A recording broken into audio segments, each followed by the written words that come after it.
Aqidah and the creed is that we as Muslims, as believers, we have a strong faith in Tawheed, the oneness of Allah subhanahu wa ta'ala.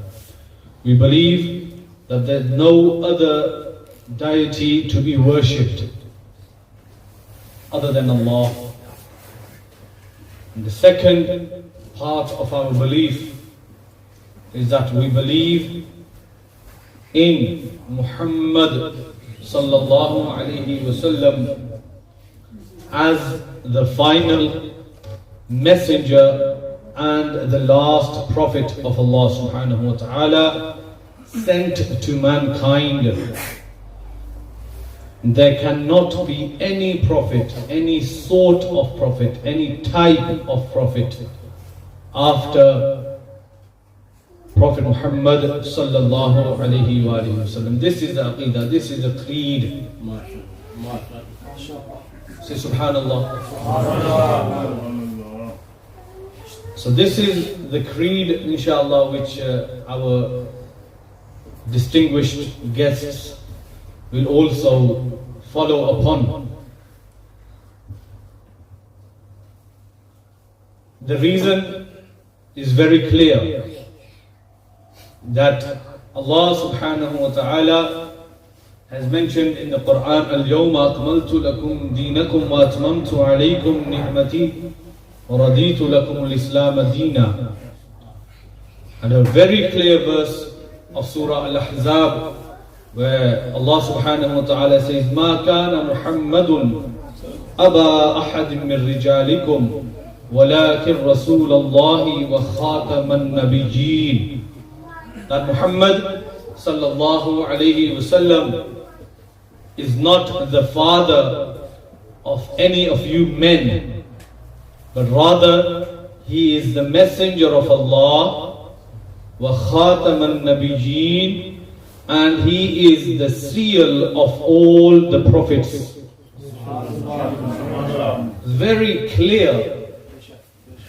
And our aqidah, our creed, our belief, our iman, it comes from the Quran itself. Our source is the Quran. The first source is what? The Quran. What is our first source? The Quran. So the Quran very clearly states that there cannot be any prophets after Prophet sallallahu alaihi wasallam. Where Rasulullah sallallahu alaihi wasallam, like I mentioned before, that he foretold us in a hadith that there will be 30 liars which will come after me, who will claim to be prophets.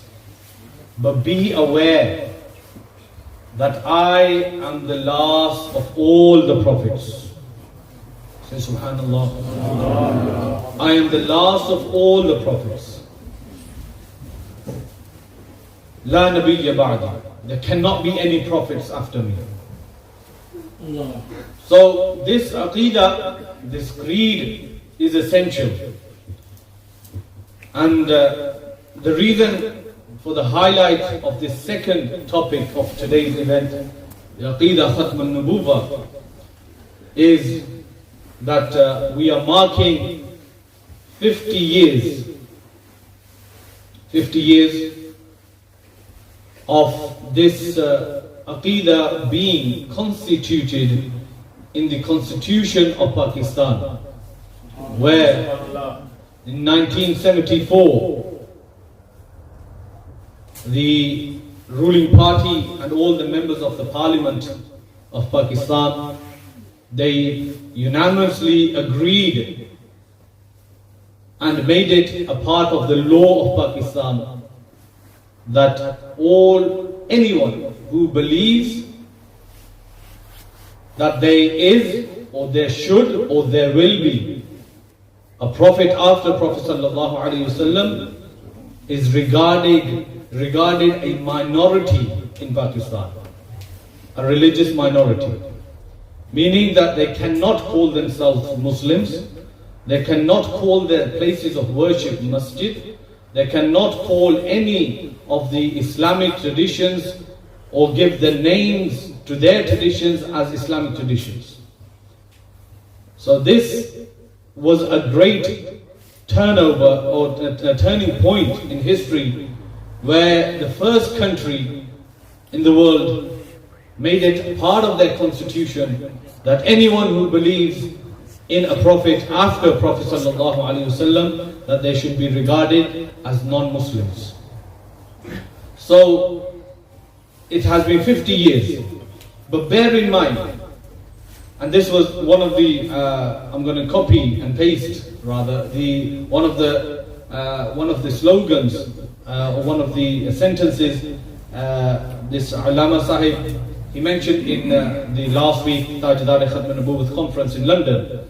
Whether a constitution of any country say or writes or believes that there is or that there shouldn't be any prophet after Prophet sallallahu alaihi wasallam, whether they believe it or not, any country, regarding whether it's Muslim country or non-Muslim country, Allah's Quran has said that there cannot be any prophet after Prophet sallallahu alaihi wasallam. Tajdaare Khatm Nubwwat Zindabad, Zindabad. Tajdaare Khatm Nubwwat Zindabad, Zindabad. So, regardless of any country believing those people as non-Muslims or non-Muslims, we as Muslims, we believe that there cannot be any prophet after Prophet sallallahu alaihi wasallam.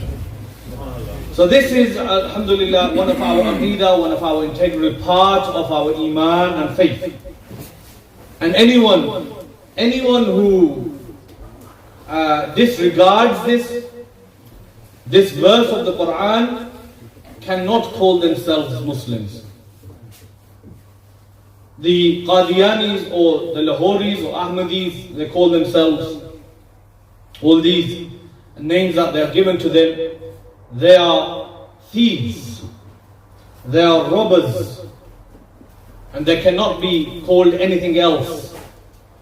And the reason why they are dangerous is that they use the same text that we use. We use the Quran in order to prove that there is no prophet after Rasul sallallahu alaihi wasallam, and they also use the Quran to prove that there is, or there can be, or there will be, or there should be. This is the reason why this group is very dangerous, and we should be aware of it. And inshallah, like I said, our ulama, distinguished guests today, will elaborate further on this aqidah tonight, inshallah. To start things off, because it's the month of Rabiul Awwal, and it is a time where the believers, they rejoice the birth of Rasulullah sallallahu alaihi wasallam. قَدْ جَاءَكُم مِّنَ اللَّهِ نُورٌ وَكِتَابٌ مُبِينٌ. Indeed, a light has come from you, to you from Allah subhanahu wa ta'ala, and a luminous book, Kitabun Mubin, an open book. So this nur which has come from Allah subhanahu wa ta'ala is indeed Nur Mustafa sallallahu alayhi wa sallam, the light of Rasul sallallahu alayhi wa sallam. So we are rejoicing, and it is important that we get to know our messenger, we get to know our Rasul sallallahu alayhi wa sallam. So to start things off, I would like to I always study this book during the month of Rabiul Awwal. It's Jamia Muhammadiyya sallallahu alaihi wasallam. Is written in English. The footnotes are in English.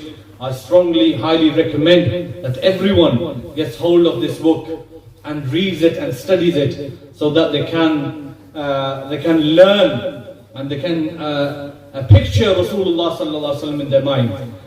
It is written by Imam Tirmidhi, who is the author of one of the 6 authentic ahadith books of Jamia Tirmidhi. Jamia Tirmidhi, he's written one of the 6 authentic sources.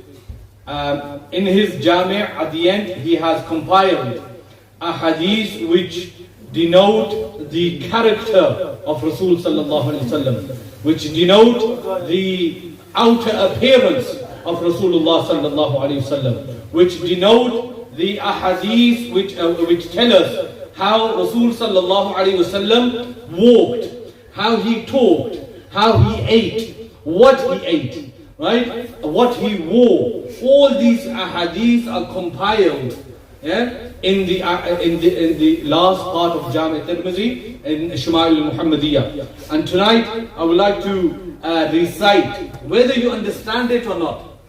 I'll recite it in Arabic, and then inshallah I will translate it into English as well for our youngsters.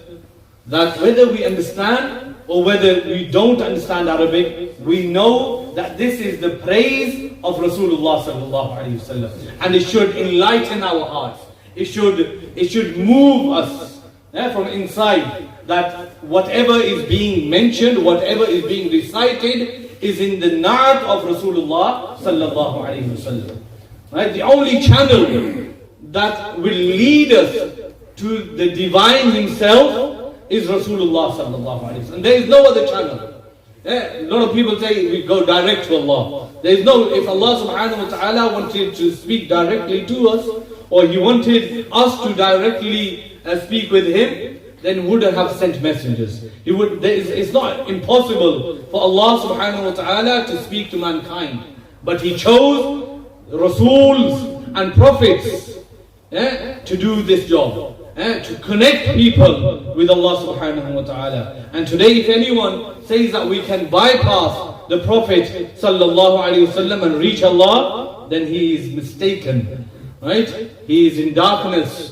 Because the only path to Allah subhanahu wa ta'ala is the doorstep of Rasulullah sallallahu alayhi wasallam. So the hadith which I have chosen to recite tonight, to opening, describes our Rasul sallallahu alayhi wasallam, how he looked, right? So I want everyone to concentrate, especially our youngsters, to concentrate on how Rasul sallallahu alayhi wasallam looked. And this is a hadith which is narrated by none other than Hassan bin Ali radiallahu anhu. Say subhanallah.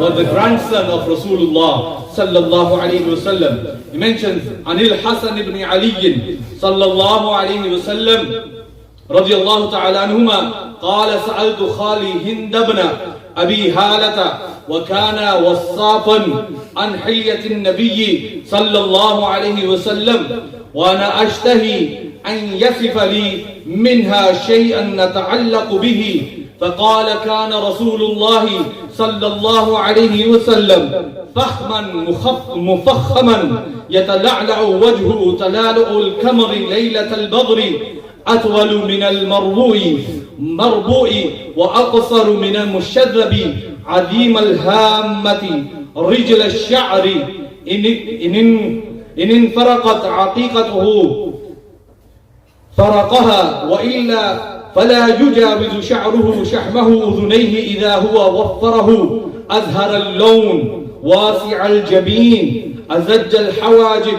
صوابع في غير قرن بينهما عرق يذره الغضب أقنى العرنين له نور يعلوه يحسبه من لم يتعمله أشم قث اللحية سهل الخدين ضليع الفم مفلج الأسنان دقيق المصربة كأن عنقه جيد دمية في سفاء الفضة معتدل الخلق بادن متماسك سواء البطن والصدر عريض الصدر بعيد ما بين المنكبين ضخم القراديس أنور المتجرد موصول ما بين اللبد والصرة بشعر يجريق الخط عاري الثدين والبطن مما سوى ذلك أشعر الذراعين والمنكبين وعالي الصدر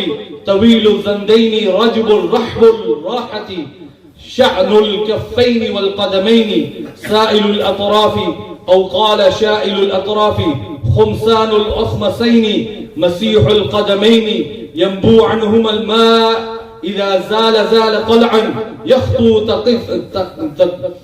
تقفيا ويمشي هونا ذريع المشية إذا مشى كأنما ينحط من صبب وإذا التفت جميعا خافض الطرف نظره إلى الأرض أطول من نظر إلى السماء جل نظره ملاحظة يسوق أصحابه ويبدر من لقي بالسلام أو كما قال صلى الله عليه وسلم. This is the description which Hassan ibn Ali radiyallahu ta'ala anhu, upon asking his maternal uncle to describe Rasulullah sallallahu alayhi wasallam to him. Right? This is the description which Hind ibn Abi Hala gave to Hassan ibn Ali. Right? So Hassan ibn Ali is reporting from his uncle who actually saw Rasulullah sallallahu alayhi wasallam, and he was the best describer of people, and he used to describe people. And so very quickly, inshallah, I will do the translation of this hadith so that we enlighten ourselves, and then inshallah we'll commence with the recitation of the Holy Quran. He said, Hassan ibn Ali reports that I asked my uncle Hind ibn Hala, who was skilled in describing features, awsaf, about the beautiful description, hilya of the Messenger of Allah sallallahu alaihi wasallam. He said, I desired for him to describe some of the features to me so I could cherish and hold on to them. This is what a believer should do. When he hears the awsaf of Rasulullah sallallahu alaihi wasallam, he should hold on to them, right, and cherish them. So he starts to describe Rasulullah sallallahu alaihi wasallam. He said, the Messenger of Allah was magnificent in himself. If you like it, if it's music to ears, then say Subhanallah. I'm describing Rasul sallallahu alaihi wasallam to you. And many of you probably haven't heard this hadith before. Many of you probably don't know how Rasul sallallahu alaihi wasallam looked. So this is the description of Rasulullah sallallahu alaihi wasallam. He said the Messenger of Allah sallallahu alaihi wasallam was magnificent in himself and was magnificent in the eyes of other people. His blessed face shone like the light of full moon, and on a moonlit night he was taller than a man of average height, yet shorter than extremely tall man. His blessed head was large and his blessed hair was wavy. If the hair on the front of his blessed head parted easily, he would part it in the middle. And if he did not, he would leave it as it was. When he would leave his blessed hair, it would fall past his earlobes. So his Rasul sallallahu alaihi wasallam hair was long. When he would leave his blessed hair, it would fall past his earlobes. His complexion, right? His face color, his skin color was fair and luminous. Azhar al-lawn. His blessed forehead, jabeen, was wide. His blessed eyebrows were arched and thin, long and full, perfectly shaped without connecting. I say Subhanallah, I'm describing Rasul sallallahu alaihi wasallam. There cannot be anything more exciting than the face of Rasulullah sallallahu alaihi wasallam. And then they say between the eyebrows, there was a vein that anger would cause to pulsate. His blessed nose was prominent, long with a thin tip and slight curve in the middle. It was aquiline. A light rose from it. One who did not look closely at him would think that it was raised high and straight, with the tip of the nose slightly prominent. His blessed beard was full and dense. His cheeks were smooth. His mouth was wide. And between his blessed front teeth, there was a slight space, and a thin line of hair ran from his blessed chest to his navel. His blessed neck was like that of ivory statue, resplendent as silver. His physique and evenly proportioned. He was well built and firm, and his blessed chest and stomach were even with each other. His blessed chest and shoulders were broad, and his blessed joints were proportionally large. His blessed limbs that were unclothed shone brightly, besides the thin line of hair that ran from his blessed upper chest to his navel. Neither his breast nor his stomach had hair. He had long forearms and wide palms, and full-fleshed, sturdy hands and feet. His blessed fingers and toes were long and well proportioned, or he said his blessed fingers and toes were not crooked, and he had a slight arch in the soles of his blessed feet. His blessed feet were smooth such that water could run right off them, and if poured. When he walked, he would lift his blessed feet vigor and would then lean forward slightly and would tread lightly. He had naturally long stride. When he walked, it was if he was descending from a height. And when he would turn to look at someone or something, he would turn with his whole body. He would lower his gaze, right? When he walked in the streets, he would look at the ground more than he would look up into the sky. Most of his looking was from the corner of his blessed eye. He would leave his companions to walk in front of him. Right? He would leave his companions to walk in front of him. This is a leader. Today, if anyone goes in front of their leaders, get back. Rasulullah sallallahu alaihi wasallam would tell his companions to walk in front of him. Right? And he would initiate the greeting of peace, salam, to whoever he met. O kama qal sallallahu alaihi wasallam. So this is a very vast description of Rasulullah sallallahu alaihi wasallam. Al-Shama'il is one of the books to read during the month of Rabiul Awwal. Please get a copy of this and read it. Put it right next to your bed. Read it every night. Talk to Rasulullah sallallahu alaihi wasallam. Reconnect with Rasulullah sallallahu alaihi wasallam. Without further ado, I would like to call out one of the students of Hafiz class, Muhammad Farhan, to come and start things off with the recitation of the Holy Quran. Nare Takbir, Nare Risalat, Nare Risalat.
Inshallah, you get better, inshallah, mashallah. Very good. I'd like to call out, first of all, I'd like to welcome our distinguished guests, Hazrat Allama Maulana Sayyid Zahir Shah Sahib and his noble father, Sheikh Qibla Shah Sahib, and also Qibla Qari Shazad Sahib, and also Maulana Ubaid, Hafiz Ubaid. May Allah subhanahu wa ta'ala bless them and give them long healthy lives and increase in their ilm and amal. Inshallah, for Naat Shareef, I'd like to call out, mashallah, Nare Takbir, Nare Risalat, Nare Risalat. We welcome our distinguished Sana Khan, Qibla Nasir Chatta Sahib on stage.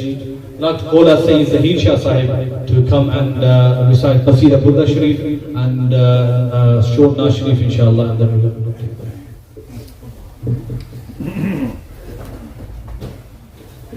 तमाम अहबाब मोहब्बत के साथ एक मर्तबा दुरूद पाक पढ़ लें सल्लल्लाहु अलैहि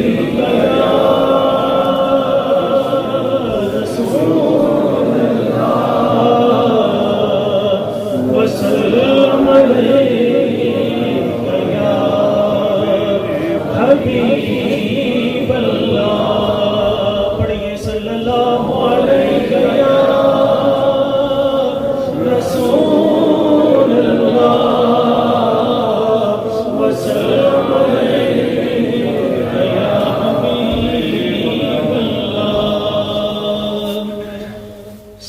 سارے پڑھو درود اج سرکار آ گئے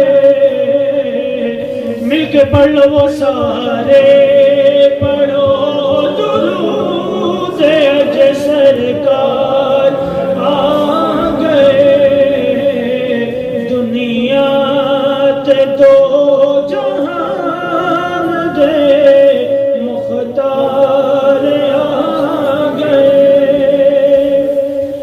دائی حلیمہ جاگ اٹھے تیرے بڑے نصیب نعرہ تکبیر نعرہ رسالت نعرہ حیدری نعرہ غوثیہ ثنا خان مصطفیٰ دائی حلیمہ جاگ اٹھے تیرے بڑے نصیب حق کے لیے علی دائی حلیمہ جاگ اٹھے تیرے بڑے نصیب گوبیچ تیری نبیاں دے سردار آ گئے اور گرم دے ہو گئی آمد حضور دی مل کے دل بکریا ملاد ہو گئی آمد حضور دی مل کے بکریا ملاد ہو گئی آمد حضور دی فرشتے اپنا دیدار آ گئے الحمدللہ وقت بڑا تھوڑا ہے انشاءاللہ کوشش کریں گے کہ محفل زیادہ لمبی نہ ہو ہمارے ثنا خان مہمان جو ہے وہ تشریف لا چکے ہیں بلا تاخیر میں دعوت دوں گا ملک پاکستان کے عظیم ثنا خان قبلہ ناصر چٹھا صاحب کو کہ وہ مائک پر تشریف لائیں اور بارگاہ رسالت میں اپنی حاضری پیش کریں نعرہ تکبیر نعرہ رسالت نعرہ رسالت تاجدار ختم نبوت زندہ باد